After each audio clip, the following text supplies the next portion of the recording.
Muy bienvenidos, radios escuchas, a otro episodio más de nuestros encuentros acerca de todos tenemos una historia que contar.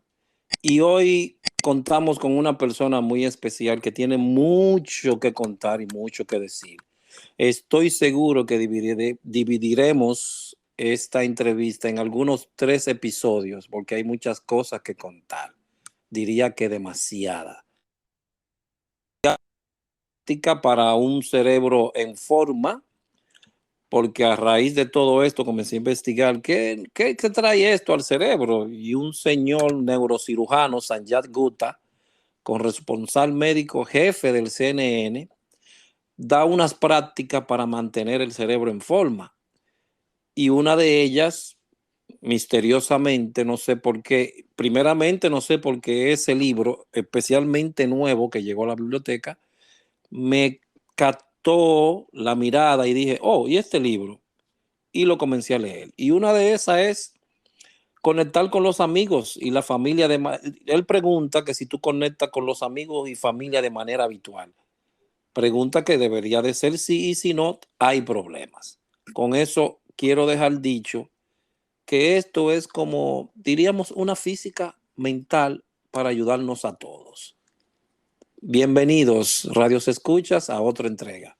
El presente solo se forma del pasado y lo que se encuentra en el efecto ya estaba en la causa.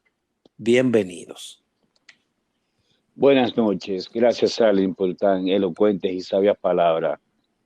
Esta noche tenemos un invitado sin par. Esta persona ha dedicado bastante tiempo de su vida a servir en instituciones basadas en la comunidad, para no decir altruistas y filantrópicas. Entramos prácticamente al unísono, aunque él egresó de los fines de semana, yo de los días de semana, pero nos juntamos igualito en la talvia, guayamos la yuca, cuadramos las rodillas y nos juntamos en infinidades de servicios y emergencias. Era prácticamente imposible no contar con su asistencia, su presencia en todas las calamidades y, ¿por qué no?, eventos que a media se disfrutaban, como los conciertos y actividades multitudinarias. Me toca el gran honor y placer de introducir a mi amigo, mi hermano, colega en el área socorrial, Julio Manuel de Peña Batista. Buenas noches, hermano. Buenas noches a todos. La verdad que una alegría increíble juntarnos acá, amigos de tanto tiempo. Para mí un honor, una alegría, ese cariño de tenerme con ustedes esta noche. Y permítanme felicitarlos por esto que están haciendo, porque esta parte de mi vida y de la vida de muchos de nosotros significó mucho y formó los pasos a seguir en el futuro, y les agradezco este recuerdo, pasar por estas vías, porque la verdad es que ha sido el recordar, y como dicen por ahí, y Aldrin estaba dando la introducción, el recordar definitivamente es vivir. Gracias por tenerme, de verdad, qué alegría estar juntos otra vez. Bienvenido, Julio, y esto es parte del proceso que hemos nombrado también como honrarnos a nosotros mismos, darte un agradecimiento por todas las cosas que hiciste esos años en las estepas de las flores, y porque nadie se ha acercado a ti, te ha dicho buen trabajo, o a nosotros, o nada, porque intentando desvanecer el futuro no es el concepto real para enfrentar el presente. Por eso hay tantas cosas que salieron un poquito mal. Es, Pero, dime. no, que es curioso que, perdóname que te interrumpa, que es curioso que digas eso, porque allí estuvimos porque queríamos estar, porque disfrutábamos estar ahí. Nos traía algo en el interior de nosotros, y a veces escucho palabras como la que estás diciendo, pero es que queríamos estar ahí. No había otra razón. Es el deseo de estar ahí. Exactamente. Julio, ¿cuándo empieza todo tu proceso de ser humano? donde naces. Claro, si quieres preservar la edad, son No, cosas que siempre ya, los superhéroes siempre conservamos eso. ya a esa altura. Fíjate, yo nací en Ciudad Capital, Santo Domingo, en el año 1975, en febrero, del 16 de febrero. Y en la zona de Gascue, donde estaban mis padres en ese tiempo. Y ahí comienza la historia. Ok, ¿tuviste contacto con algún otro tipo de institución antes de llegar a la Estepa de las Flores? Bueno, antes de las flores, la historia es interesante porque yo comienzo en la Asociación Cristiana de Jóvenes, en el cuerpo de líderes, a quien también agradezco muchísimo las enseñanzas. Llegan allí varias figuras. Llega Bantroy Medina, Francisco Saya y Máximo W. Canela a dar un curso de primer auxilio que era parte del requisito de los entrenamientos. Y ellos fueron a dar clases de primeros auxilios, porque era parte del entrenamiento los que nos tocaba para ser líderes de campamento, en campamentos de verano. ¿De qué año estamos hablando? Fíjate, yo tengo en mi manual marcado 1991. Ok. Pero cuando te hablo de manual, estoy hablando de unos papeles mimeografiados. Ahí no había ni una gráfica, ya tú sabes. Todo era letra. Letra. Y con aquel ímpetu de aquel tiempo, que aquello primero auxilio y un grado de PhD universitario era lo mismo casi. No. Era una materia extraña, sí, es muy cierto, era una materia extraña, no todo el mundo la dominaba. Bueno, y sobre todo ver a aquellos muchachos con yo quisiera, la palabra que me llega es orgullo, pero se le veía aquel sentido del deber, aquel sentido del deseo de comunicar algo. Aquellos obviamente iban uniformados entre chamaco y la camisa azul blanca y pantalón drill. Y se le veía que pertenecían a algo más grande que ellos. Y yo me quedaba mirándolo y yo decía, pero es que no, esto está, yo quiero ser parte de esto. Y ya tú sabes, a mí los primeros auxilios se me dieron muy, muy fácil. Y digo, no, espérate. Y eso eso fue lo que te tocó ahí, cuando esas personas que estuvieron ahí bien representados. Inicialmente sí, porque es que ellos hicieron una digna representación de lo que después yo encontré en la Cruz Roja. Ok. Cabe destacar que este nombre que tú conoces muy bien, Julio, Jorge Alcántara, correcto, decía, mi mentor y amigo, mentor en materias de liderazgo y YMCA y demás, él decía que ese tipo de perfil era el que él deseaba tuvieran los muchachos del cuerpo de líderes, George Williams. Es muy gracioso que menciones a Jorge Alcántara, porque yo le tengo un gran cariño a Jorge Alcántara, porque fue de las personas a las que yo miraba y decía, si algún día yo quiero aspirar a ser un buen líder en la Asociación Cristiana de Jóvenes, me gustaría ser como Jorge Alcántara. Mi cariño si en algún momento escucha esto. Claro, sé que lo escuchará, En un inicio dije que esta entrevista con Julio Manuel de Peña, doctor Julio Manuel de Peña, tendríamos que dividir en varias etapas, porque Julio Manuel de Peña tiene varias etapas: instructor, director de la UNEM, pero también tiene la etapa de médico, pero también tiene otra etapa que fue una del Tíbet y al Everett, que también. Entonces todo eso no hay tiempo, será dividirlo para poder hablar de cada uno de ellos. Y seguro que no te van a creer todas esas cosas. De seguro. ¿Te creen, Julio? ¿Te creen? Hay historia. La gente me mira porque obviamente el tiempo va pasando sobre uno. Ajá. Y cuando uno se hace la historia, te miran y te dicen, ¿en serio? Y yo, bueno, yo tengo gente que lo puede probar. Bueno, por lo menos. Esa es la maldición de los socorristas. Yo no sé qué. Por lo menos. Parece ser que en tan poco tiempo realizamos tantas cosas que la gente no lo cree. ¿Y en qué tiempo hiciste tú esa vaina? En por lo menos lo del Everett hay fotos, ¿eh? Hay Hay fotos fotos y hay películas. y hay películas, hay videos. Es decir que ya hay esa parte. Julio, ¿qué tiempo pernotaste ahí en la YMCA? Oh, la Asociación Cristiana de Jóvenes. En la Excúsenme. Asociación Cristiana de Jóvenes yo duré aproximadamente como unos 5 o 6 años. Acuérdate que la mayoría del trabajo se hacía en verano en los campamentos, pero obviamente teníamos una agenda todo el año.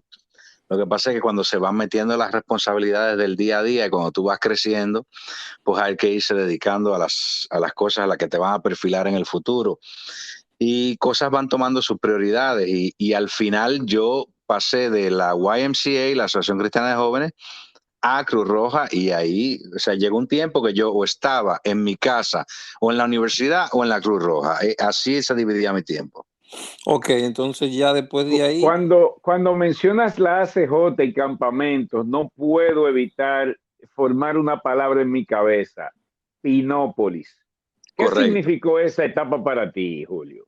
Pinópolis es un sitio mágico, es como Disney World, todos tus sueños se hacen realidad. O sea, eh, fíjate, Pinópolis era un campamento de la YMCA metido entre unas lomas entre Piedra Blanca y Bonao, donde hacíamos los campamentos de verano y yo me internaba el verano completo y recibíamos todos los grupos allá. Obviamente estamos hablando de un muchacho de 15, 16 años, es donde se está formando tu carácter, tu forma de ser, el futuro tuyo se está formando, y esta interacción con tanta gente increíble y con tanta gente, bueno, no tan increíble, obviamente, te va formando y te va marcando la vida. Y para mí fue una época muy linda en mi vida, que si pudiera volverla a vivir, no lo dudaría 2 segundos. ¿qué tiempo duraba? Me cuentan los que te conocen de esa época que daba gusto y placer verte a ti entretener el campamento durante las comidas o en horas de recreación, hasta por horas. Sí, porque fíjate, acuérdate que una cosa es un campamento en los sitios un poquito más desarrollados donde hay más recursos, y en nuestro país pues había que entretener con la mano pelada. Y entre juegos, canciones, actividades, nos entreteníamos, pero por tiempo largo. Y era interesante porque en ese tiempo había que ser creativo, había que inventarse cómo íbamos a hacer las actividades, no había tantos recursos. Y era increíble porque el equipo de trabajo, o sea, el pertenecer a un grupo que está todo el mundo enfocado a hacer el mismo trabajo y lograr el mismo objetivo, no hay nada como eso, porque lo que tú hagas está soportado por el equipo que te rodea, y nada mejor que ver esos resultados. Fue una época lindísima realmente. Gracias. Santiago, parece que... Aló, ¿quién me copia? Yo te copio. Ok. Ok. Julio, ¿qué tiempo duraban los campamentos? Era el verano completo, 2 meses y pico, el verano Do- completo, desde que terminaban las clases hasta que comenzaba clases otra vez. ok, te pasabas todo ese tiempo allá. Completo, metido en la loma. ¿Ya ahí había tomado el curso de primeros auxilios o no? Fíjate, yo no te puedo decir si en todos, lo que te puedo decir que muy probablemente al principio ya estaba el curso de primeros auxilios. Entonces, obviamente acuérdate que hablamos que la memoria es traicionera. Probablemente como funcionaban las cosas era, yo me iba en verano a Pinópolis y el resto del tiempo pues lo mantenía en la Cruz Roja. Ok. ¿Y cómo fue ese tiempo dentro de la ACJ, la Asociación Cristiana de Jóvenes? Bueno, fue un tiempo que transcurría, nosotros teníamos actividades o reuniones todos los sábados, teníamos actividades recreativas o sociales en diferentes barrios o provincias del país, y ahí nos íbamos formando y obviamente transitando la historia de lo que es la Asociación Cristiana de Jóvenes, la Revolución Industrial, cómo se crea por George Williams en Londres en los 1844, donde se plantea que el ser humano necesita un tiempo y un área de recreo, y ahí es donde nosotros nos desarrollamos. y vamos trayendo esta alegría, canto, actividades, ¿verdad? Sitios donde no tenían otra cosa, y traíamos esa alegría a los diferentes sitios. Y obviamente había un componente de interacción internacional donde venían cuerpos de líderes de otros países y obviamente eso te va ampliando las posibilidades de conocer otros lugares. Yo tuve la oportunidad de ir a varios campamentos en los Estados Unidos, y compartir y ver cómo se hacía las cosas en campamentos de verano. Y es una actividad que yo les recomendaría a todos los padres que a sus hijos los motivaran, porque trae una experiencia tan enriquecedora para los niños, simplemente ver cosas diferentes a lo que tienen todos los días.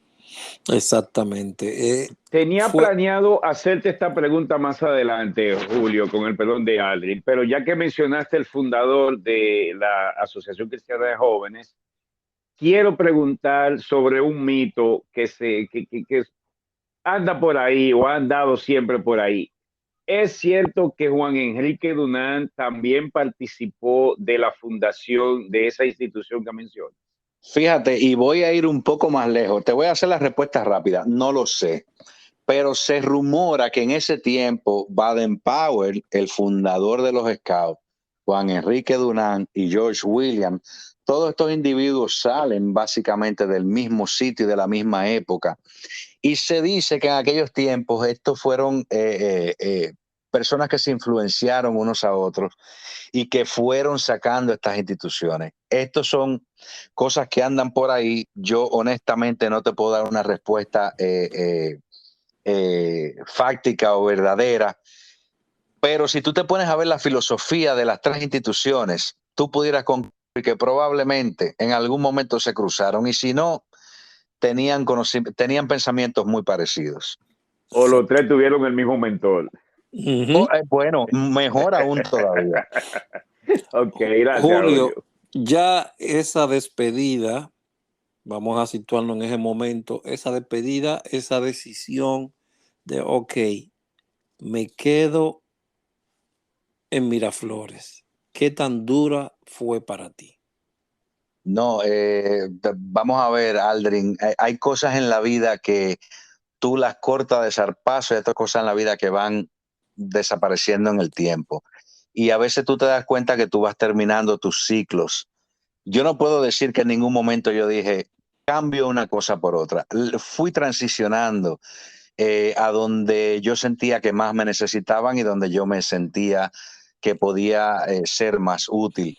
Obviamente la Asociación Cristiana de Jóvenes siguió su rumbo. Yo simplemente fui trascendiendo hacia la Cruz Roja porque me encontraba más atraído al trabajo y a la misión que se proponía en ese tiempo. Que las cosas eran muy diferentes a cuando ya hablamos de los tiempos en los que la UNEM, ya los últimos tiempos de la Cruz Roja, de cuando yo empecé, bueno, era muy diferente, y Ogando te puede corroborar muchísimas de esas cosas. Claro que sí, claro que sí. Entonces ya Julio está en la Cruz Roja, tomaste el curso de primeros auxilios, lo tomas de nuevo en la Cruz Roja, o cuál es el proceso ya cuando comienzas a hacer la transición. Yo no creo que yo tuve que tomar el curso nuevamente porque estaba firmado primero por Máximo W. Canela y por los instructores Bantroy Medina y Francis Saya. Yo creo que ese es pedigrí suficiente. Una buena presentación. Una buena presentación. Yo lo que te puedo decir que cierta nebulosa en mi memoria recuerdo que quizás se me solicitó que yo tuviera alguna carta de mis padres, porque yo entré a la Cruz Roja 16, 17 años. Yo era un muchacho, lo que pasa es que yo soy un muchacho, siempre he sido un muchacho bastante grandecito. Entonces, yo recuerdo que uno de mis primeros afanes era tener mi uniforme para presentarme, para poder hacer servicios. Y te puedo contar que uno de mis primeros servicios, bueno, uno de mis primeros no, el primer servicio que yo me sentía en la cima del mundo fue cuando se me asignó ir a trabajar en aquellos tiempos. Hacíamos servicio en la cumbre, en las carreras. Sí. Y Canela me dijo, tiene que estar aquí a las 5 de la mañana en punto. Y yo, no sé si te acordarás, yo acababa de salir de una academia militar, que fue la Academia Militar del Caribe. Para mí el tiempo es inviolable. Yo me fui a dormir a la casa de mi abuela en los hermanos de Linda en Gascue y me fui caminando, salí a las 3, 2 y pico de la mañana, caminando uniformado hasta Miraflores, y cuando llego me encuentro la Cruz Roja apagada y cerrada. Qué barbaridad. Qué barbaridad. Pero a mí me dijeron que a las 5 de la mañana. Bueno, pues a las 5 yo estoy aquí a cumplir con mi servicio. Sí, señor. Total, que nos fuimos a la Cruz Roja a las 10 de la mañana. Como siempre. Ese servicio fue con, no recuerdo con quiénes, pero sí recuerdo que estaba Bantro y Medina. Ok, sí, un servicio muy icónico de esos días. Correcto. Porque había que dirigirse hacia la cumbre, se daba una dieta, uno se paraba a comprar unos chicharrones. Correctamente. ¿Te acuerdas de eso, Julio, también? Sí, yo me acuerdo muy bien. Y te podré decir también que en esos tiempos no había aquel flujo de voluntarios que preñaban la Cruz Roja en las tardes, en las mañanas. No había aquel flujo de cursos. O sea, la Cruz Roja en ese sentido no tenía ese brillo, pero teníamos los servicios que habían asignado y yo estaba decidido a participar y a pertenecer. Ok. Hay algo que antes de continuar quiero agradecerle a Julio, que tal vez nunca lo supo, pero sí me llenó un poquito de orgullo, no un poquito, bastante, que fue que un estudiante de UNIVE, un día fueron 2 o 3 que querían tomar el curso de soporte básico de vida y preguntaron por mí. ¿Por qué preguntan por mí? Bueno, es que el profesor que nos da clase ahí en UNIVE, alguien llevó su certificado con su firma y él le exoneró el curso. Y le dije, ¿cómo? Bueno, ¿Verdad? Bueno, y él me probó y me dijo, ¿con quién tú tomaste la clase? Con Aldrin Santiago. Ah, no, ya está bien. Y eso verdaderamente me sentí, wow, digo yo, concho, le vaya, yo no sabía. lo que pasa es que en aquel tiempo, Aldrin, UNIVE fue una de las primeras universidades en formar el laboratorio de medicina simulada y todos los estudiantes de medicina tenían que pasar por el curso de soporte básico de vida. Y obviamente, siendo instructor activo de la Cruz Roja Dominicana, no tenía ningún sentido que un estudiante volviera a tomar un curso referido de donde yo fui parte de la formación y construcción de esos cursos. O sea, simplemente no tenía ningún sentido. Y siendo un instructor formal del cuerpo de instructores de la Cruz Roja Dominicana, no se necesitaba más. Simplemente eso, ¿verdad? Era un asunto de lógica. Exactamente. Entonces, sigue el proceso. ¿Cuál otro curso tomas después de primeros auxilios básicos? Bueno, te diré que en esos tiempos los cursos no eran un hecho frecuente, había que acecharlo. Y yo recuerdo cuando yo iba, pues pasaba por los pasillos de la Cruz Roja, nada más se oía la boca de Alejandro Babel de Podestá cuando tenía su oficina en el tope de la escalera. Y aquella voz retumbaba y obviamente a mí me tocaba juntarme con Alejandro, que me dijo, la Cruz Roja solamente quiere tu tiempo, tu dinero y tu sangre. Digo, me jodí. ¿Por qué? Yo porque nada más tenía sangre y qué más te bueno, y tiempo. Creo que uno de los próximos cursos que tomé, porque acuérdate, la memoria es traicionera, creo que fue el curso de litáctica cuando vinieron unos venezolanos. Creo que Ogando participó también de ese curso. Vinieron unos venezolanos a dar unos cursos de rescate con operaciones de helicóptero. Y ahí estuvimos participando con ellos, si no me equivoco, porque el resto de los cursos se daban esporádicamente cuando había un grupo, cuando aparecía. Esa afluencia de voluntarios fue llegando después, muchos años después. Al principio estábamos nosotros ahí, Ogando se acordará cuando fuimos guardia bandera. Sí, sí, claro. Ogando, en ese curso de litáctica fue que tuvo Iván Gómez Carrasco. Sí, señor. Positivo, ahí salimos varias personas. estuvo obviamente Bantroy Medina, Julio de Peña, María Virginia, el mismo Sí, Alejandro, pero creo que después Alejandro por compromiso se tuvo que salir. Um, estuvieron de otras instituciones, recuerdo a Luis, no me acuerdo qué apellido, Mañana, mañana ambos de la estuvo Defensa también. Civil, sí, ambos de la Defensa Civil. El contraparte en la República fue Atahualpa Reed y También, el instructor principal de allá fue Suárez, no recuerdo, sí, Carlos Suárez. correcto, Eh, Carlos Suárez. Y recuerdo también que ahí conocí a este muchacho piloto de la Fuerza Aérea, creo que se llama Karim Hernández, no me atrevería a jurarlo. Ahí, bueno, los pilotos nuestros fueron, ayer hablaba de eso, antier hablaba de eso con Daniel Batista, eran Abud y Van der Horst. Pero había otro, creo que apellido Hernández, que yo me acuerdo, te digo, porque yo al final él fue el que llevó el grupo, la misión de la República Dominicana que nos llevó a El Salvador y nos buscó, fue él.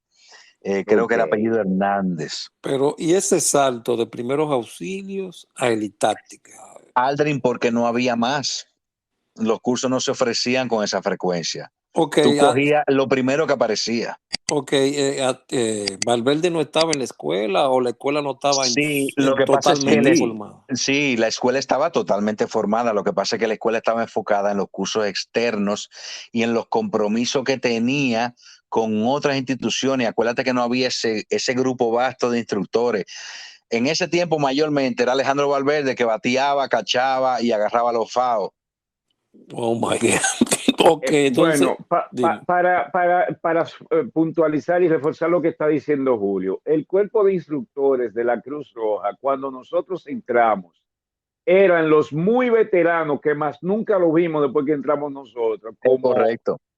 Federico Polanco, el mismo Máximo Wagner Canela, que a la sazón era también director de Socorro, el propio Alejandro Valverde, Rosana Figuereo, Sí. Vaina Mejía, perdón, Rosana Ogando, y Mejía, acuérdate, Janet Figuereo, sí. Y acuérdate, y Ogando, ese que para tú grupo, ser, sí, dilo, continúa, dilo, dilo.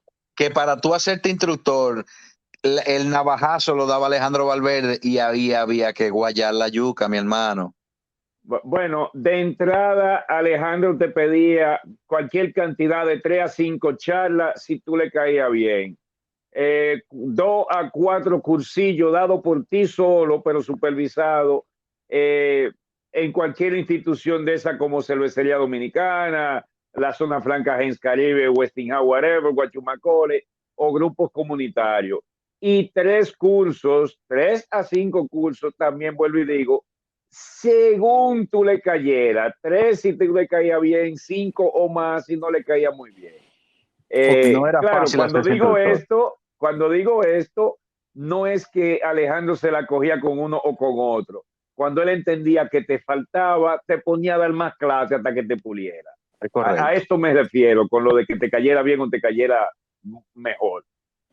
Pero sí, eran unos requisitos, hijo de la gran tuta, que nadie sabía cuánto curso había quedado, cuánto cursillo, nada más decía, te falta todavía. Y no había nada Todavía te falta. establecido como tal que tú pudieras ir contando. O sea, al final No, era algo no, artesanal. Cuando Alejandro entendía que tú estabas listo, de repente te venía tu cintillo de instructor, pero eso no era frecuente. Bueno, no es que no era frecuente, yo no recuerdo que eso sucediera. Vamos a empezar por ahí. Ok, luego, nosotros rompimos barrera porque después de que nos formaron a nosotros y entraron tu grupo también, ahí fue que empezó a verse la necesidad de tener un cuerpo de instructores, así como se tenía una unidad de emergencia médica, una unidad de salvamento acuático, una unidad de rescate que nunca arrancaba. Pues ahí se dan cuenta los jefes que es necesario tener un cuerpo de instructores porque a los primeros auxilios se le está dando mucha difusión, se está poniendo ahí a sonar, pero cuando venían las solicitudes, oye, no había quien diera los cursos porque coincidían. Entonces, ahí estaba la necesidad, venía subiendo el personal, bueno, se creó la oportunidad. Cuando Alejandro ya tuvo un grupo de personas, que no te puedo decir cuántos éramos, no sé si tú recordarás, Ogando, que en un tiempo nosotros, viernes, sábado, en las noches, salíamos en los carros particulares con las ambulancias, bocinas y centellas, y salíamos a los lugares más confluidos de la ciudad, todos uniformados, a llevar los panfletos educativos de cuándo eran los cursos de primer auxilio para promocionarlo. Y acuérdate que llegábamos a los sitios de concurrencia en la noche y nos pasábamos la noche entera regando los volantes, promocionando los cursos de primer auxilio. O sea, aquello fue Y a un la tiempo. vez promocionando y promoviendo el uso del cinturón de seguridad. Y Correcto. ahí es donde nace la campaña de Amárrate a la Vida. Perdón, que no era de eso que teníamos que hablar.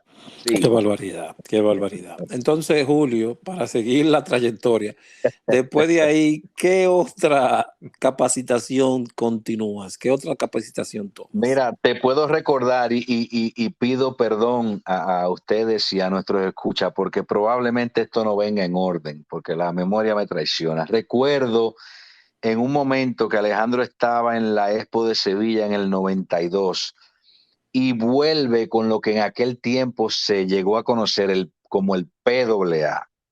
Y aquello era el acabose. O sea, si usted no era PAA, usted prácticamente no era nadie. Y aquello era el cuco de los cursos de primer auxilio, porque acuérdate que en la República Dominicana en ese tiempo no había ningún entrenamiento en emergencia médica prehospitalaria.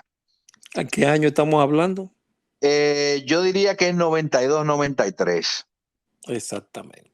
Y llega Alejandro Valverde con el material de PAA de la Cruz Roja Española.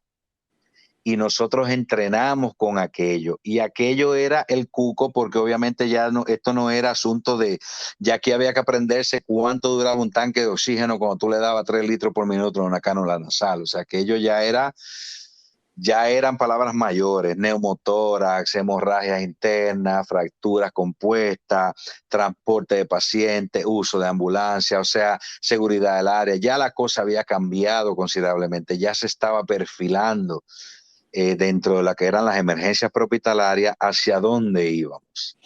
Ok, entonces, ¿qué curso tomaste después de PAB? ¿El primer auxilio avanzado, El, soporte básico de el vida? PAA, acuérdate que venía, aparecía el soporte básico de vida, y puedo recordarte como una parte interesante cuando vino la Guardia Nacional de Tennessee. No sé si te acordarás, Ogando debe de acordarse. Sí, sí, claro que sí, me acuerdo, claro. Y ahí nos metimos como pudimos, porque inclusive ese curso lo estábamos dando con traducción simultánea entre algunos participantes, porque ellos no hablaban español y cierta parte del personal no hablaba en inglés. Y ese curso se dio a traducción simultánea PR. Y Creo en que ahí eso, estuviste tú y Alejandro Báez también. no recuerdo si estaba, probablemente.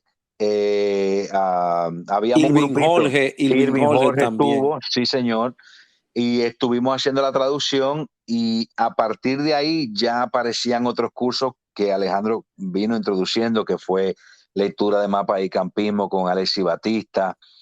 Vino un grupo de puertorriqueños también a darnos rescate vehicular con la Quijada de la Vida y demás.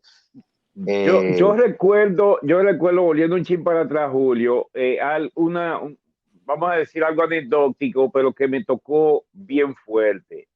Cuando el comandante, creo que el Lieutenant Colonel James Beatty, si mal no recuerdo, le dijo a Alejandro: tu personal es mejor que el mío, no solo porque están bien preparados, sino también porque son bilingües. Yo me inflé como el pez guanábana, muchacho. Y acuérdate, porque nosotros, como te digo y he dicho siempre, nosotros estábamos ahí porque queríamos, y queríamos aprender para poder hacer. Y como te digo, Aldrin, en ese tiempo no había un currículum. Aparecían los cursos y tú te montabas. Porque si no te montaba en ese, sabrá Dios cuándo vendía el próximo. Y Sí, recuerdo las tardes en Cruz Roja, creo que sábados en la tarde, cuando inclusive Balasquide estaba en ese tiempo todavía, nos sentábamos nosotros mismos a enseñarnos los nudos, los amarres, los levantamientos, la tirada en rapel. Eso lo hacíamos entre nosotros, no existía. Fobape, eso fue después. Yo nunca hice Fobape, mi Fobape fue en la Talvia junto con Ogando. Sí, ciertamente. O sea, en otra entrevista pasada yo le recordaba a alguien o le preguntaba a alguien de otra institución, ve acá, y en tu época había manuales, había entrenamiento. ¿Cómo? No, No, no muchacho, era existía. adiestramiento, era piña, piña y más piña. Correcto. Y salíamos corriendo al colmado en el break y nos comíamos los heladitos aquellos de leche con coco. No sé si te Lo acordarás, equimalito, Brando. lo Lo equimalito. equimalito. Era un entrenamiento empírico porque no existía esa estructura. Toda esa estructura vino después con la avalancha de muchachos nuevos que llegaron, que creo que fueron una bendición porque hicieron crecer todo eso exponencialmente. Fue una coyuntura, una sucesión de eventos afortunados, al contrario de la película, pero se crearon también las oportunidades para ensayar algo diferente. Los comandantes dieron la aprobación luego de mucho estudio, tú sabes, y muchas discusiones, pero finalmente sí se pudo Aquello no se formalizar. podía parar, aquella avalancha no se podía parar porque eso No, venía. no, de ninguna manera. En aquel tiempo lo que existía era una Bané blanca, que no me acuerdo cómo se llamaba, y los servicios era para buscar cadáveres. No hacíamos servicio de emergencia como tal. Ok. Sí, Sí, es como dice Julio, era más esperar que sucediera el detutanamiento masivo en algún sitio. Entonces ahí empezaban a llamar, baja para acá, que hay una vaina ahí en la autopista Duarte, o se dedicó una guagua en Jarabacoa, coge para acá. Sí. de, Pero servicio per se, es verdad, no se hacía. Luego, poco a poco, buscándole qué hacer a todos estos muchachos que gravitaban los fines de semana hacia Charlie Roma, Dinamarca, fue que empezó a organizarse un vestigio de un servicio permanente los fines de semana. ok, Correcto. después de TPAA, entonces se podría decir que comienza el soporte básico de vida que dieron también. Comienzas a hacer los pininos para entrar a la parte de capacitación o todavía falta un tiempecito Bueno, más. yo creo que ya después que se introdujo el PAA, creo que se vislumbra la necesidad primero de crear instructores de primeros auxilios. Eso es lo primero. Lo segundo, crear instructores de BLS, soporte básico de vida, que es lo que todos conocemos como el RCP, y eventualmente tú poder llegar, lo que no existía en aquel tiempo, pero después se conoció, a instructor de instructores, que era el punto máximo al que tú podías aspirar. Pero antes de eso, que no existía, ya con suficientes aspirantes a instructores, porque yo creo que ni siquiera estábamos como instructores, Alejandro Valverde logra tener un grupo de instructores que puedan cubrir cursos de primer auxilio todos los días de la semana y tandas de fin de semana. Entonces, yo creo que yo tenía martes y jueves, había otro grupo que tenía lunes y miércoles, otro grupo tenía sábado y domingo, y así cubríamos toda la semana, y eso duró un tiempo porque después de la promoción que hicimos, había una afluencia increíble de estudiantes que querían tomar los primeros auxilios. Y entonces ahí fue donde todos al final ya no hubo más que hacernos instructores porque ya estaba aprobado, ya teníamos la capacidad de hacerlo. Un grupo, obviamente, que Alejandro aprobaba y ya teníamos la capacidad para ser instructores. Después pasa la instructoría de RCP y pasa después instructor de instructores. Yo creo que la parte médica fue la que más se organizó y se definió, en donde tú podías llegar a esos escalafones claros. En la parte de rescate, obviamente, habían elementos muy claros. Vine, eso hay que dejárselo aparte. Raúl hay que dejárselo aparte. El mismo Gando incursionó en esa área. Pero no se veía ese escalafón en la parte de rescate como tal, sí en la de parte médica. Y pues podemos discutirle que por qué habrá sido eso, pero es mi parecer. Ok, Y tienes toda la razón, precisamente porque el área médica era el área que más definido tenían los cursos. Tú tenías tu PAB, tú tenías tu PAA, tú tenías tu Exacto. BTLS, tú tenías el manejo avanzado de vías aéreas. Entonces era 1, 2, 3, 4. Los Sí, demás cursos, el área de rescate es tan amplio y se daban tan pocos cursos porque habían tan pocos cursos de todas las áreas de rescate que es era correcto. imposible ascender. Salvamento acuático, lo único que se te pedía era salvamento acuático y ya era parte del equipo de salvamento acuático. Correcto. Estructuralmente hablando, Julio tiene razón, el mejor estructurado, hasta un vaina tenían ellos, un reglamento, una vaina y un organigrama. Oye, era la unidad mejor organizada, sin lugar a dudas. Ok, pero todavía no hemos llegado a la parte de la unidad. Estamos preguntando el proceso de capacitación y luego yo creo que se toma un tiempecito más para llegar a la unidad. En ese sentido, entonces, ¿te haces instructor de cuál primero? ¿PAB, No, luego PAA? definitivamente PAB, o sea, se arrancaba por instructor de PAB, no sé qué momento, tiempo después, me hago instructor de BLS. Ya cuando tú vas a ese nivel, ya tú definitivamente vas tomando carácter.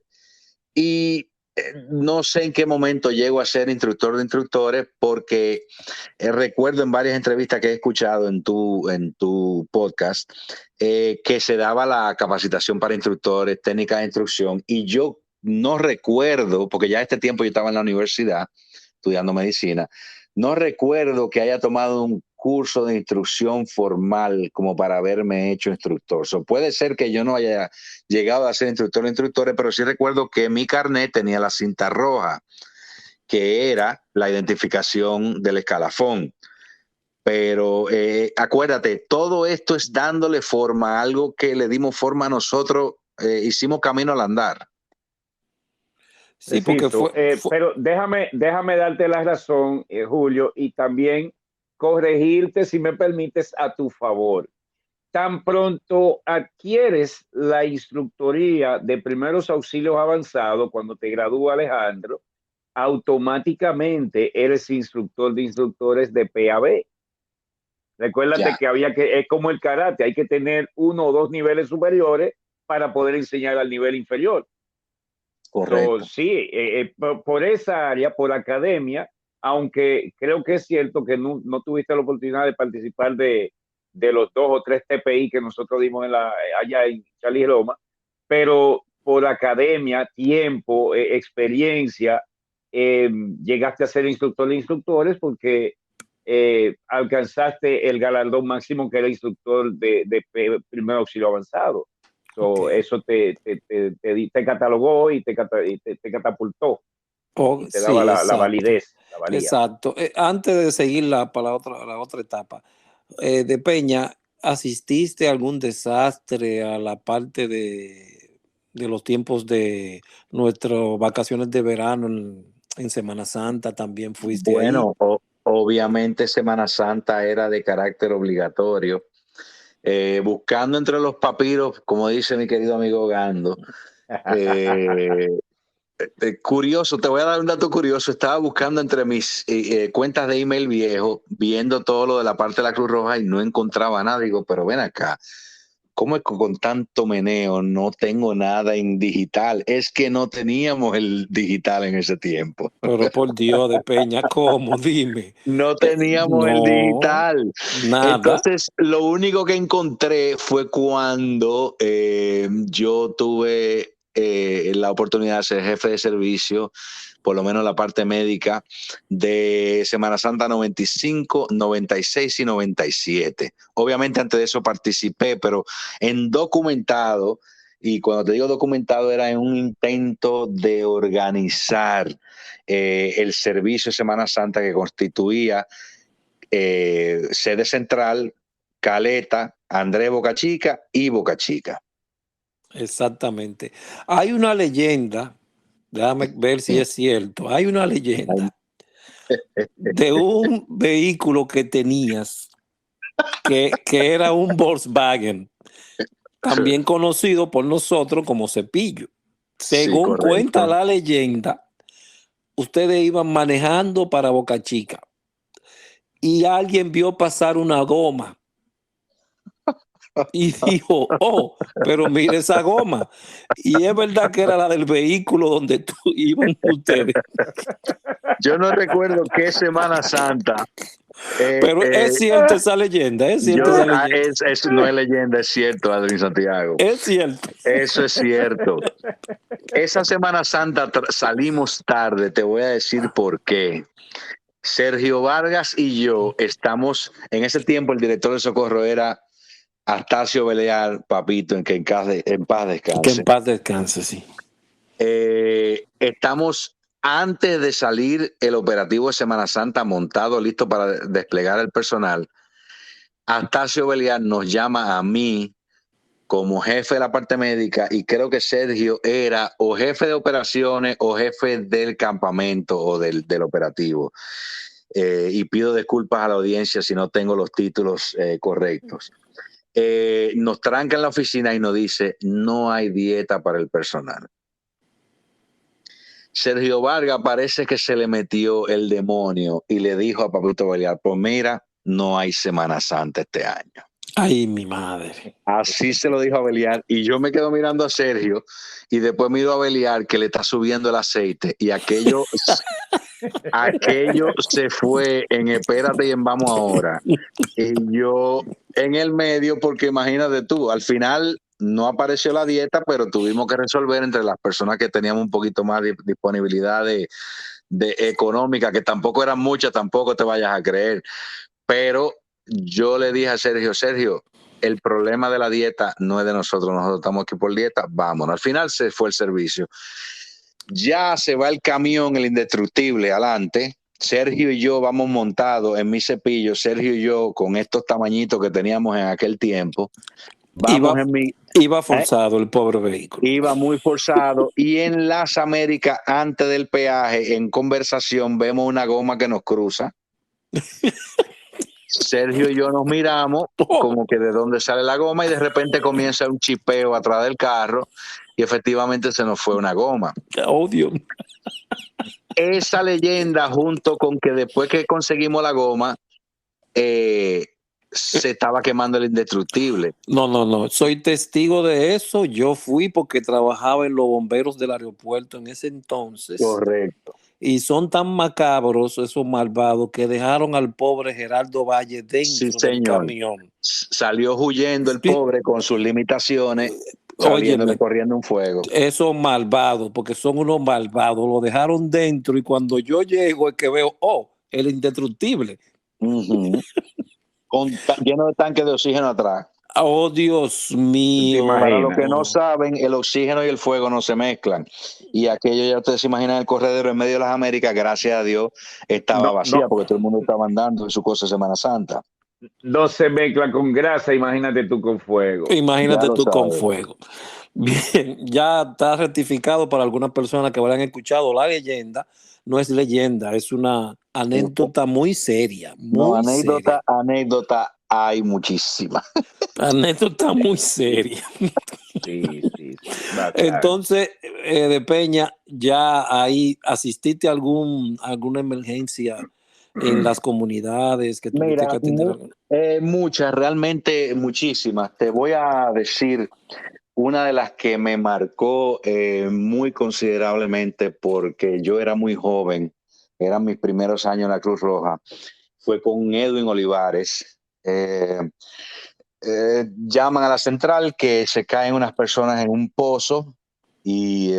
Perdón, no te olvides de tu hermano y mentor, Rafael Heredia. También estaba en esa. Y salimos, diríamos el kilómetro 10, 12, 14, la Duarte. Parece que había unos trabajadores trabajando en caliche, parece que hubo una intoxicación con metano, los tipos se quedaron ahí abajo, los bajaron. Y yo con aquel ímpetu, recuerdo cuando sacaron a la primera víctima, que en vista hacia atrás, la verdad, las víctimas ya no se podía hacer nada por ellos. Pero yo, en el deseo y en aquel ímpetu, comencé a practicar mis maniobras de reanimación. Recuerdo En aquel tiempo no teníamos el ambu bag, que es la bolsa con la que le damos ventilación a los pacientes, y yo di boca a boca, que eso era lo que hablábamos en ese tiempo. Recuerdo el sabor del caliche en mi boca que tenía el paciente, y recuerdo mirar, obviamente no había una mirada, simplemente unos ojos vacíos, y eso no se me va a olvidar nunca, porque primero, ahora ya como médico te puedo decir que en ese momento no había nada que hacer por ellos, ni debimos haber intentado. Pero recuerdo el querer que poder hacer que lo que yo estaba haciendo tuviera algún resultado, y ese sabor en mi boca del caliche, la tierra de caliche, que era que tenían la boca llena de eso, yo tuve que limpiarlo y todo. Bueno, algo muy gráfico, pero recuerdo que esa emergencia me marcó mucho por pensar que esas personas comenzaron su día como todos lo comenzamos, sin saber lo que nos depara más tarde el futuro. Entonces, fue una de las emergencias que más y yo era muy joven, o sea, realmente fue muy impactante. Muy joven y no teníamos todavía podríamos decir, medios profesionales dispuestos dentro de las flores que nos permitieran y nos dieran esa ayuda psicológica que le encontramos entonces en donde no debimos de Correcto. buscarlo, en los tubitos verdes llamados cervezas. Sí, yo Lamentablemente. manejé eso solo, quizás en la dimensión que podía darle en ese tiempo de una mente muy, muy, muy corta, muy joven, Exacto. pero lo puedo recordar como si fuera ayer. Fue muy impactante para mí. Ok. Entonces, Mira, perdón, André, los psicólogos siempre estuvieron, porque las pruebas no se entregaban en Charlie Roma hasta que no hacías una visita al psicólogo. Al principio solo había uno, luego habían dos, luego había un no, equipo. si, El problema era, si el, salías pro- positivo, recuerda. el Claro. problema era, y eso que soy yo el que discute, el problema era que en la época admitir que tú te habías frisado, que tuviste un problema, que perdiste control de ciertas funciones en una emergencia, era darte de baja tú mismo. Sí, es correcto. Y todavía al día de Entonces, hoy, abogando. bueno, por un tiempo, tú recuerdas que por un tiempo cuando alguien venía a una emergencia fuerte, lo mandábamos donde el psicólogo, Sí, pero luego se cayó, no sé cómo estará la cosa hoy día, pero cuando alguien venía a una emergencia fuerte, tú sabes que siempre preguntábamos qué hubo, qué pasó, vamos a reunirnos, el debrief, pasó Ok. y fulano aquello, ok, fulano para el psicólogo. en ese tiempo tú volvías a la sede central y no había nadie. Después, cuando ya éramos un grupo grande, tú volvías a la sede central y había gente esperando que tú volvieras para darte el apoyo. Éramos un grupo de amigos.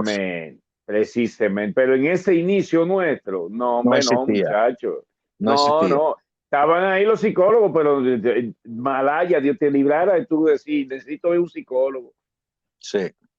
Entonces, Julio, después de ahí, ¿cómo podríamos decir que se germina la idea de una creación de una unidad de emergencias médicas?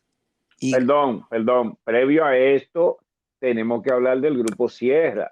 antes de la UNEN estuvo el Grupo Sierra. Claro que sí, por Claro, Entonces, supuesto que sí. ¿qué era el Grupo Sierra? Para que algunas Bueno, personas puedan entender. el grupo Sierra, y viene por las siglas de comunicación por radio, Sierra viene de la S de Socorro. Éramos un grupo de voluntarios y esto se formó orgánico. No hubo en ningún momento una designación, una creación. Fue orgánico. Fuimos entrando un grupo de personas que ya teníamos quizá vehículo. Entonces dentro del vehículo teníamos un botiquín, dentro del vehículo teníamos el chaleco, las luces, radio de comunicación. Y fue entrando un grupo de personas que se fue integrando orgánicamente a eso.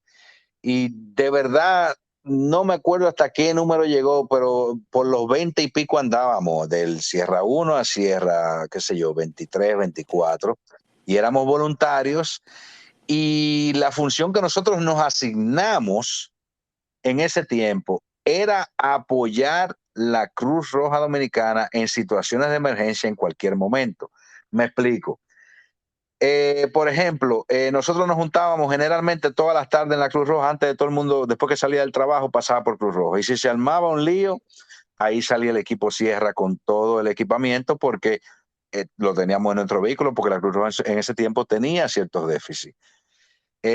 Tú salías de tu casa con tu radio prendido y te mantenías, y la central llamaba: adelante equipo Sierra, accidente en tal sitio, y todo el que estuviera oyendo se aproximaba a brindar ayuda.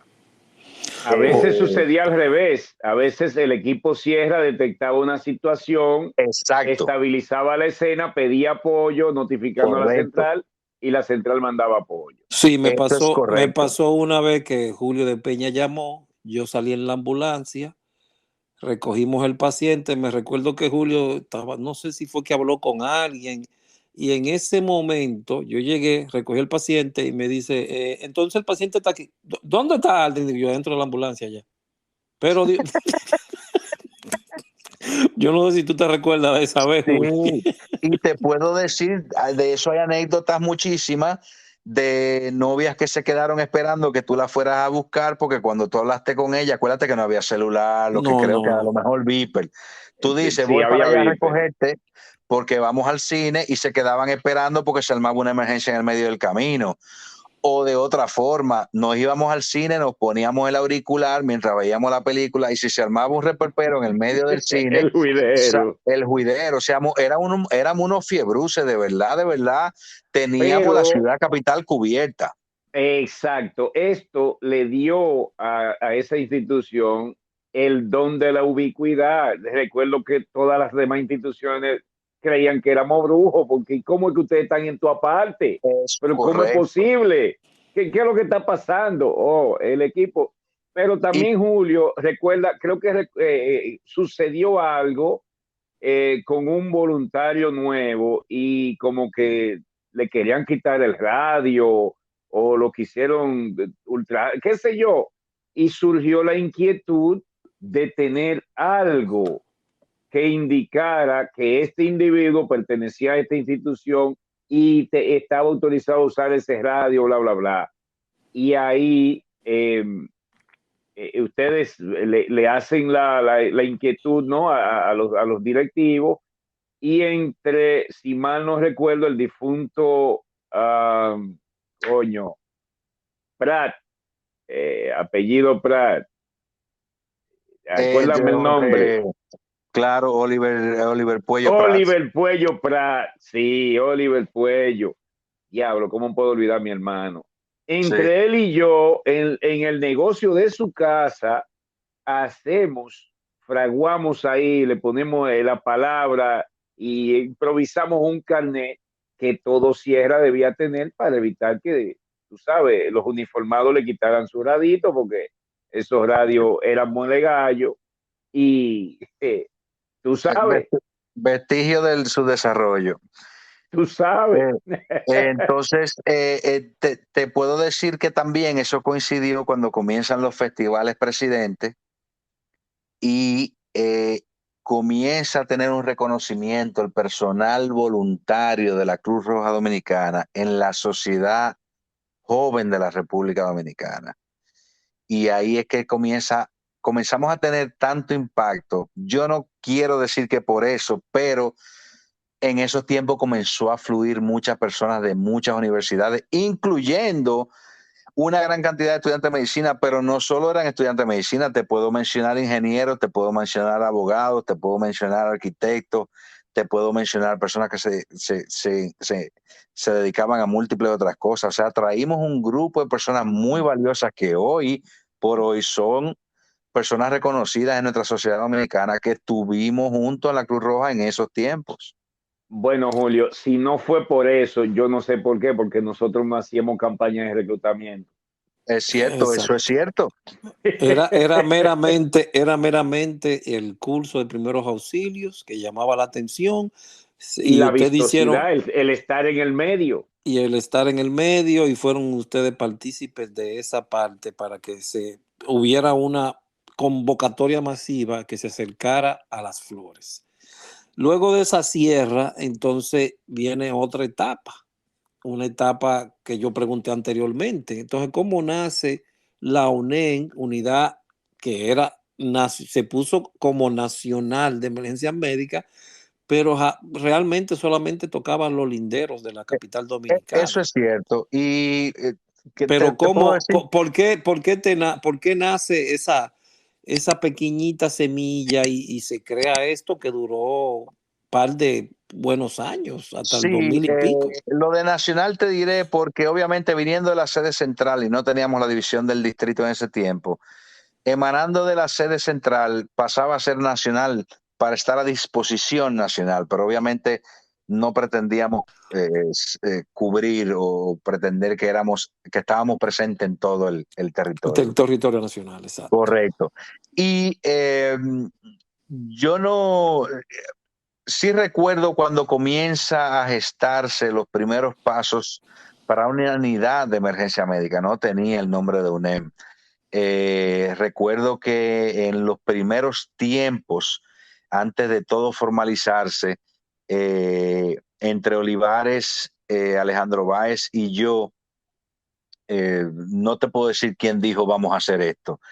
Eh, Surge la necesidad. ¿Por qué? Porque en ese tiempo ya teníamos mucha gente, sobre todo estudiantes de medicina, ya teníamos los cursos avanzados y era solamente lógico que agrupáramos esos conocimientos en un grupo de personas que pudiera brindar de una forma formal, valga la redundancia, todo ese conocimiento en un equipo y con una trayectoria orientada. Entonces, en los primeros tiempos, cuando surge la idea, queda Alejandro Báez como primer director y yo quedo como subdirector. Pero en ese tiempo nunca llegamos a formalizar nada, no existió un grupo, no tuvimos actividad. O sea, eso se formó de nombre y así eventualmente pasó a destiempo. Cuando ya se dan las condiciones de que tenemos un grupo de personas interesadas en darle forma, porque acuérdate que ideas teníamos muchas, pero solo no podíamos empujarlas. Y entonces ahí entonces quedo y entro yo como primer director ya cuando tenemos un grupo de interés listo y formado para comenzar. Y le pido a Irving Jorge, hoy médico cirujano, encargado del departamento de cirugía de la Clínica Mayo en Arizona, que sea mi segundo.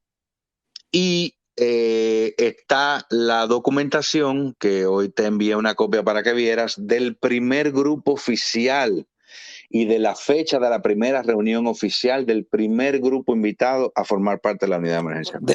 Lo tengo aquí de frente, déjame leer los nombres. Iván Aponte, Laura Cabrera, sí. Edwin Castaños, César Camaño, Álvaro Camaño, Estefan Candelario, Ivonne Díaz, Bombón, Jaime Domínguez, Eugenio Fañas, Dorian Jimbo. Félix, Queenie Fondier, caramba, Félix García, ¿qué busco ahogando ahí también? Dios mío, Sí, Angie señor. Lora. Yo estaba en todas las unidades. Sí, señor. Bianca Martínez, dígame el nombre clave ahí, por favor. La Racing. Exactamente. Juan Pérez Riché. Stalin Alexander Polanco Abreu, Judith Polanco, Juan Pérez Bello, Tawanti Peña, Roberto Alexander Rodríguez, Annie Romero, Vilma Rosario, Kaisa Ramírez, Florencio Salazar, Laura Sosa, Larissa Troncoso, Nelson Victoria, que Dios lo tenga en gloria, y Carlos Zapata Abad. 28 personas que fueron la primera camada de la UNEN, que está aquí. Hay documento, aquel que lo quiera ver, simplemente háganos llegar los comentarios que desea tener ese documento a mano. Hoy queda destapado totalmente cuáles fueron los primeros. Entonces, primer Julio, director. al margen, Julio, ¿qué ha sido de Tawanti? Tawanti es médico especialista en medicina interna, y cuidado crítico, si no me equivoco. Está en la ciudad de Maryland, puedo que esté equivocado, y creo que es jefe del servicio al cual pertenece y es profesor de la universidad en donde está. No te tengo los detalles cómo está, pero te aguanta y va lejos. Pero bien lejos que Ya. está. Está Sí, como también Irving Jorge sí, Santelices. sí. Hay unos Me, títulos ahí que no me, me atrevo a mencionar para no me, decirlos como no son. me caía más bien que el carajo, porque era metálico también, Sí, Tahuante. sí, señor. Pero de la familia de Binet por Es ahí de la familia de también. Binet, sí, señor, dígalo. Y los requisitos para la entrada a la unidad de emergencias médicas era mayoría de edad, estudiante universitario, o por lo menos el bachiller, como dice la carta, mínimo un año o más de servicio en el Departamento de Socorros, disponibilidad de horario para servicios nocturnos, 2 servicios al mes como mínimo, poseer los uniformes de la Cruz Roja Dominicana, uniforme de gala, camisa blanca, pantalón azul, media, zapato, correa negra, uniforme de fajina, chamaco azul, tipo militar y chaleco azul, azul marino. Hogando portaba uno ahí con unos colores medios extraños. Nadie nunca dijo Turquesa, nada. turquesa era Turquesa. el mío. Sí, Sí, porque él señor. siempre quería hacer la diferencia. Llenado de la solicitud de entrada a la unidad, sometimiento de currículum con copia de certificado, asistir a la batería de cursos que eran PAA, primero auxilio avanzado, soporte básico de vida, manejo avanzado de vías aéreas y tratamiento básico para pacientes politraumatizados, que en ese entonces era BTLS. Y queríamos poner el ACLS, pero tú entenderás que en ese tiempo era tan escaso, sí aparecía, que si lo poníamos como requisito íbamos a empezar violando nuestro propio criterio.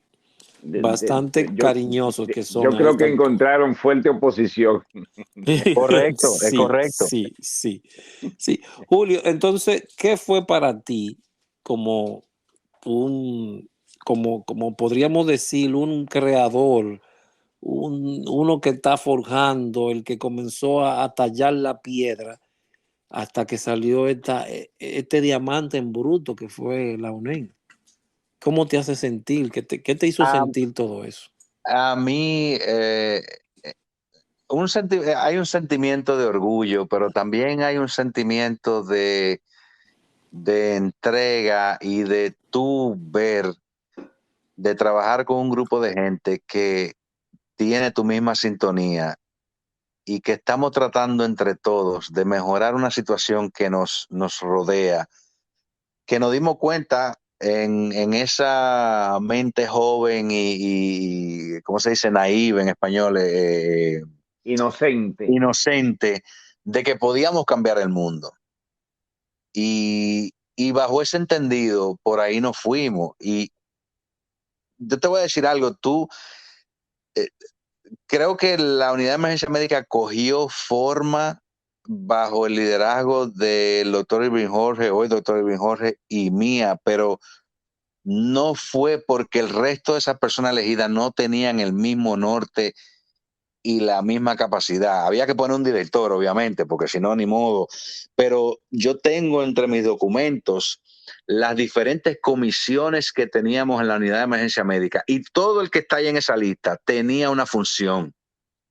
Y dentro de las funciones estaban la comisión de educación, la comisión de estadística, porque en ese tiempo no se registraban estadísticas.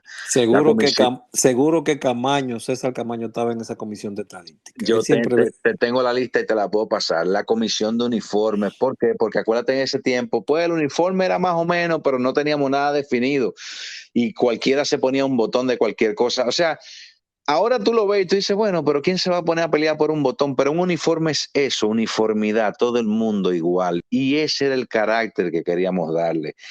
Y aquel lienzo blanco para poder trabajar juntos. Éramos muchachos y tener ese lienzo blanco para crear lo que en mi cabeza significa lo que hoy se traduce como el sistema 911 de la República Dominicana. Eso era lo que nosotros hacíamos. Y es una sensación de orgullo, de cariño, de recuerdo, de tanta gente con tantas ilusiones de poder cambiar las cosas alrededor de nosotros. O sea que un honor, un orgullo, tanta gente con tanto cariño, o sea, ha sido una de las etapas más bonitas de mi vida. Qué bueno saberlo porque hay muchas personas que todavía tienen guardados esos parches, esos certificados, y se escucha mucho la historia de quién fue primero, de aquello que no, porque hubo una persona que tuvimos una entrevista con él, Carlos Zapata, y decía que él era la segunda promoción. Y aquí en este documento se ve claro que él fue primera Él fue promoción. primera promoción. Y escuché la de Estefan Candelario también y escuchar lo que yo sé ahora, porque trabajo en los Estados Unidos, pero oír a Estefan Candelario decir que el entrenamiento que él recibió bajo los requisitos de la unidad de emergencias médicas es lo que él se le exigió aquí, obviamente con los cambios acá. Es interesante porque parece que estábamos pensando en el futuro, no sé cómo, pero estábamos viendo hacia el futuro. Estábamos en el futuro y Sí. Si, estábamos en el futuro. si me permiten, formalmente es cierto, esta unidad fue la primera, pero tú mismo habías dicho que entre tú y Báez le dieron forma a un primer intento. Entonces, si tomamos como parámetro ese primer intento, entonces es cierto que estos jóvenes pertenecieron a la segunda. Bueno, Ahora, es si que se no hubo. descarta de plano aquella, entonces esta es la primera. Tú Solo tirando tú eso tienes ahí. razón en base a un tecnicismo. Lo que pasa es que en ese momento, en esa primera vez, no hubo nada formado, no se parió nada de ahí. O sea, la camada primera porque ahí se definió liderazgo en un momento. Y ese liderazgo realmente no te puedo decir por qué. Obviamente en aquel tiempo estábamos en escuela de medicina, o sea que estábamos muy complicados. No pudimos formalizar nada. Y no digo no pudimos, no por razones específicas, simplemente no se llegó a eso. Pero esta es la camada que oficialmente ya sale al público. Esa es la camada que se entrega, la primera que se entregó. Pues Creo si que tú lo las dices de esa condiciones eran forma, diferentes, había menos presión del liderazgo de nivel superior al del socorrista. Yo entiendo lo que dices, pero ok. Digamos entonces que esa fue la primera. Ok, Perfecto. Julio, en el principio dijiste que tuviste una influencia muy fuerte de Jorge Alcántara sí. en la Asociación Cristiana de Jóvenes. Ya el Estadio de las Flores, ¿hubo alguien que influenció en ti? Bueno, tuve varias influencias. Mi primera impresión, el norte a quien yo miraba y miro todavía, Alejandro Eugenio Valverde Podestá, su influencia es innegable en mí y lo he llevado conmigo, no solo en la parte de primeros auxilios, vamos a estar claros en eso. De saber cualquiera sabe. Es una influencia en un muchacho de 16 años en donde la ética, el honor, el compromiso, la palabra, la entrega, tenían una posición número uno en Alejandro. Y obviamente yo no estoy aquí para expresar posiciones personales de su parte, pero yo sé las cosas que Alejandro sacrificó por la Cruz Roja Dominicana y muy probablemente ustedes sepan de lo que yo estoy hablando y no es mi posición expresarlas aquí. Claro que Pero sí. eh, un ejemplo de entrega y de servicio. Y vamos a estar claros que lo digo partiendo del punto de vista de que yo cuando a mí me comentan estas cosas en cuanto a mí, yo no entiendo por qué la gente me lo dice, porque es que mi respuesta es que yo hice lo que yo quería hacer y eso era lo que yo quería hacer porque me gustaba hacerlo. Pero bueno, es un tema de discusión. Alejandro Valverde, definitivamente, te diré, mis discusiones con Ogando en el patio nunca han terminado. No, porque él no va a cambiar nunca. No, pero no es así, no. Y como lo decía ahorita, sería la primera vez que te quedas callado, pero eso es, no, lo que pasa es que, Ogando, y te dirá, teníamos muchas discusiones buenas, no eran peleas, eran discusiones en algún momento quizás acaloradas, pero era exponiendo puntos de vista y tratando de entender la del otro. Y te puedo decir, eh, faltaría a mucha gente si empiezo a mencionar y me falla, Y lo que te puedo decir es, con todas las personas que yo tuve contacto allí, influyeron en la formación mía. Y quisiera empezar a mencionar gente, pero no me voy a atrever porque la memoria me falla y no quiero faltar a muchas. Pero tanta gente muy querida que influyó en esa estadía de casi 15 años en Miraflores. Ok. Como dijimos anteriormente, esto va a ser una entrevista por etapas. Esta es la número 1. Si Julio así lo permite, tendremos la segunda cuando él tenga su tiempo. Y volver a decirte, hermano mío, que este es el reconocimiento de nosotros hacia nosotros. Sí, así Porque es. no valía. Es el momento de hacerlo ahora para en caso de que nos vayamos de esta parte corpórea, no comiencen las lamentaciones debí decírselo en vida. No, te lo digo ahora en vida. Muchísimas gracias por esos 15 años, que como me dijeron a mí también una vez, pero a ti nadie te obligó a estar ahí. Sí, Muy cierto. es verdad. Estábamos ahí porque queríamos. Y hoy, dime. No, que te diré que nada de lo que se produjo, bueno o malo allí, fue por una sola persona. Se logró porque empujamos muchos.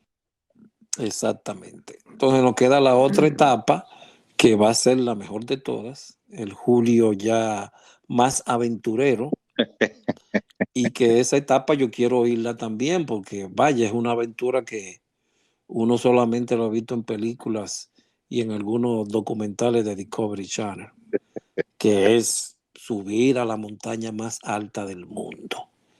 Espero que Radio Escuchas sepan eso. Prepárense para la segunda parte. Julio, ¿alguna palabra que quiera decir al cierre, por favor?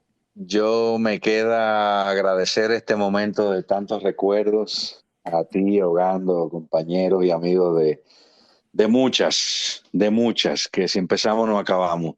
Y agradecerles este esfuerzo de traer todas estas memorias, todos estos recuerdos, porque aunque suela en el gran esquema de las cosas sea una historia tan pequeña, sin muchos de nosotros, una formación básica insustituible. Y para mí no lo hubiese cambiado por nada. Me lamento no haber pasado más tiempo y poder entregar más estando allá. Y las amistades que hoy son mis hermanos y amigos, los saqué de ahí, los llevo conmigo y las enseñanzas y el aprendizaje. Así que les agradezco muchísimo esto que están haciendo y obviamente por aquí falta gente que bueno, si empiezo no acabo. Gracias de verdad por tenerme el honor de compartir un rato con ustedes. Se lo agradezco de corazón. Gracias a ti, Julio. Recuerda que queda una segunda parte. Queda una segunda parte. Julio Manuel, de verdad Señor, que muchas gracias por tu tiempo, no solo ahora, sino también en aquella estepa de las flores, como dice nuestro hermano Aldrin. Pero también quiero decirte que así como las piedras que van rodando en el río se perfilan y se dan forma unas con otras precisamente por la presión del río o del agua que viene arrastrándolas y frotándolas unas con otras, asimismo también todos nosotros en aquella Casa Roja nos perfilábamos, tomábamos el uno del otro, nos influenciábamos mutuamente y ayudamos todos a crecer monolíticamente, porque como tú dijiste ahorita, una idea, unidad de emergencia médica, era una idea, pero fue acuñada y formada porque una gran cantidad de personas a empujarla para poder. Si no, no se da. Exactamente. Entonces, Julio, queda de parte de nosotros un gran abrazo y saludo y una satisfacción bien grande haberte tenido aquí en esta cabina, y nos queda la segunda y tal vez hasta una tercera parte. Ya queda en ti, nos seguimos comunicando. No me entusiasme, que yo me entusiasmo y me monto en tarima. No, queda la segunda, hago la aclarando porque hay que conocer esa otra parte. Señores, que la pasen bien y nos volveremos a encontrar en otro episodio. Mil gracias a todos por escucharnos.